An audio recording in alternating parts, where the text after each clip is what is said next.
À la une de ce brief de la semaine, la coopération dans le domaine juridique se renforce entre le Maroc et Israël. Un protocole d'accord a été signé à Rabat entre le ministre de la Justice, Abdelatif Ouebi, et son homologue israélien. Les deux pays partageront leur expertise. Ils moderniseront également leur système judiciaire par le biais de la numérisation, tout en coopérant dans la lutte contre le crime organisé, le terrorisme et la traite humaine.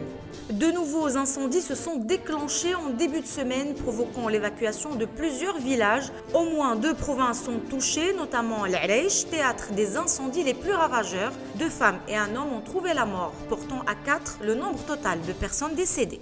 Santé maintenant, la réforme du secteur est enclenchée au Maroc. Cette semaine, le gouvernement a signé une convention visant à augmenter les effectifs des professions de la santé.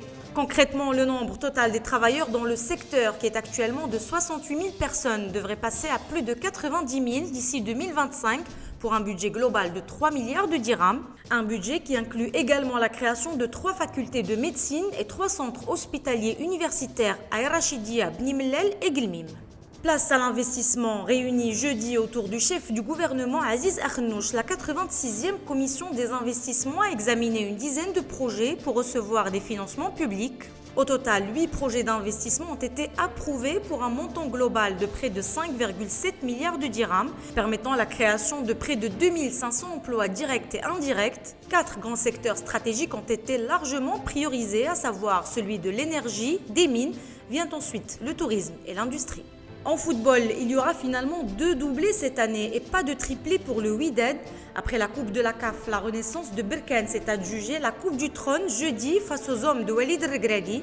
Une victoire au tir au but au terme d'un match étouffant. C'est donc le 2e titre de Coupe du Trône pour les Berkani qui devront affronter à nouveau le Wydad en Supercoupe de la CAF. À l'international, la grosse actualité concerne la Tunisie qui va donc officiellement changer de constitution. Le texte a été adopté à une écrasante majorité. 94,6% des électeurs tunisiens ont voté oui. Mais il s'agit d'une victoire en demi-teinte en raison d'une très forte abstention. Seulement 2,7 millions d'électeurs ont participé à ce référendum, soit 30,5% du corps électoral. Ce taux de participation est le plus faible des scrutins organisés dans le pays depuis la révolution de 2011. Plus d'informations sur lebrief.ma.